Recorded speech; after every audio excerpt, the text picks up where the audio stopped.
Today, the PS4 Pro came out. It's got 4K visuals and complete PS4 compatibility, and it is billed as the world's most powerful console, as you heard from Sean Layden at PlayStation last week. But does it live up to the hype? Well, here to help us figure it out is the winner of the Trending Gamer Award from the Game Awards 2015, all the way up in San Francisco. It is Kinda Funny's Greg Miller. Greg, are you there? I'm here, Jeff. How are you? I am doing well. It's a big day in the gaming world with PS4 Oh, huge. It doesn't Pro. get any bigger than the PlayStation 4 Pro. What? Hold on here. We're here to interview about it. We want to hear what you think of it. How long have you been playing with your PS4 Pro? Oh, I don't have a PlayStation 4 Pro. Okay. When they announced it, we did a podcast about it where we weren't very positive. So they didn't send us one, and we have no real motivation to go out and buy one. Okay. So let's break this down a little bit. Sure. PS4 Pro out today. Improved visuals. I was playing like Titanfall 2 on it. Even on a 1080p TV, there's improvements, but it's market improvements. It's not a whole new generation. Why are you guys down on it? We're not down on it. I think that's the thing that's getting lost in the messaging, right? For us, what it is it's just not for us yet. Right. I feel like we're in this part where Sony comes out and talks about it and says it's better graphics, 4K, all these different things, and they're really positioning in a way that if I cared about that as a console gamer, I'd go be a PC gamer. Right. Like, I love my PlayStation 4. It makes the games run. They look great. And when my PlayStation 4 dies, I'm going to buy a PlayStation 4 Pro.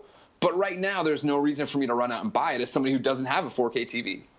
Right. Well, I was going to ask you about that. If, a lot of people say, hey, you may want to wait until you get a 4K TV to play with this. But, I mean, Sony's not, they're not breaking any of your current games. You can be very happy PS4 gamer. So you're down on it just because it's not for you? Is that what you're saying? Stop saying I'm down on it. I'm not down on it in general. I'm just saying. You said you guys did a podcast where you were down on it and they didn't send you one. And because of what, for me, the whole problem with the PlayStation 4 Pro is the messaging. Okay. You figured, when you look at what Xbox has done with the Scorpio, right? They comes out of nowhere at E3, bam, there's this trailer, teraflops, Todd Howard, it's coming next year, it's going to be awesome.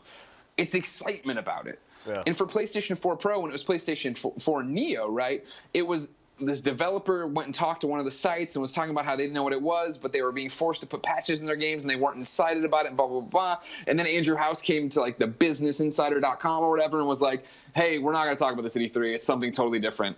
And it was, okay, so it's not a big deal. And then they're like, no, it's a big deal. Let's throw a giant event for it. Let's throw a PlayStation 4 Pro press conference, make it try to look like the PlayStation 4 original announcement where Sony came out and talked about how everything was going to be great. And they tried to do that again, and it was nothing. There was no punch to it, right? It was like, hey, here's this system that's going to be better than the system you have, but it's not PlayStation 5. It's not groundbreaking. It's not going to change the way you play games. I feel like if they would have put out a press release about this, put up a blog post about it, they would have had more goodwill than they do right now with it. Well, one thing that is interesting about this system and the Scorpio is that they have to be compatible. Games have to play sort of on PS4, PS4 Pro, Scorpio, Xbox One. So even though Microsoft has gone out, you said, with this messaging of how this is going to be the future of gaming, in some ways that system will also be sort of handicapped a little bit by the fact that it's got these games have to work on Xbox One. So do you think generally we're just going to see kind of more marginal improvements in games and technology over the next year or two because these publishers don't want to kind of break with the past?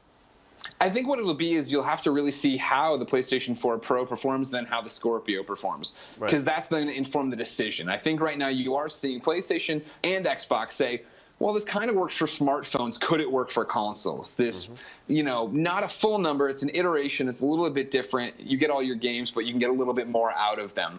If people are fine with that, then yeah, it is going to be, okay, let's keep putting out these consoles every few years that do a little bit more and do away with PlayStation 5, Xbox 2, whatever you want to call it. Do you think Sony might do an even beefier console next year to go up against Scorpio? No way. I think that they were working on this one, PlayStation 4 Pro, and I think that probably Scorpio caught them off guard. I think they knew Microsoft was working on something similar, but when Microsoft specs went up, I think that's one of the reasons they went radio silent about what was happening with PlayStation 4 Pro. All right, well, let's talk about the games. It comes down to that. One thing I think is a little odd is that there's not that sort of flagship PS4 Pro game right now. There are some games that are, better with it, and you can go back and, Uncharted looks better, HDR, 4K. You've obviously got, games like Titanfall that are compatible with it and many others. Is there a game that you think is, going to be that title that will cause you to get a PS4 Pro, something like Horizon Zero Dawn? You like to think so, right? I don't know how much better that game could look, though. You know what I mean? Right. I don't think it's not going to be like the old days where we were seeing something run on PlayStation 4 and then there was a PS3 version or a PS3 version and a PS2 version. It'll look better, but I think really for me what it'll come down to is the death of my PlayStation 4. When my PlayStation 4 at home no longer runs, then I'm of course going to buy a Pro because I want to be future-proof. Are you anticipating that day? Oh, I mean, come on, Geoff. You know how these technologies goes. And you know I'm running this PlayStation 4 hard, getting trophies, playing that Mayo game. I'm all over it. My PlayStation 4 will only hang in for so long before I need that Pro. All right, well, that may happen in 2017. Lots of interesting games. And one thing we should talk about is VR. You know, PS4 Pro supports VR. I know you like PSVR. Is that something that you think is going to, cause you to get a Pro if the VR games are going to look better? I mean, that was what I was hoping the PlayStation 4 Pro event would say and convince me of. Yeah. I was expecting them to come out and be like, it does 4K, it does this HDR stuff, and it's going to load your games faster every game. And PlayStation VR is going to look so much better on it.